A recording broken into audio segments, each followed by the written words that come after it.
I think this new feature is going to be a big hit of many people. You can now move entire rooms in your project. Nothing could be simpler. Simply place yourself first in 2D, then click on the room of your choice. A new tab appears, allowing you simply to move your room. Place your room in anywhere in your project. Once you have clicked on Enter, you can also rotate your room using the surrounding circle. Then click on Validate, and your room has been moved. You can select several rooms to move them at the same time. Nothing could be simpler. Click on the first piece.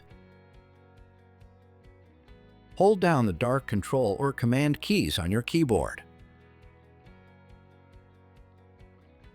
Then click on Move again. Both pieces are well selected. You can move them around your project and even rotate them. Once you're happy with everything, you can validate it. And all is well. It's up to you.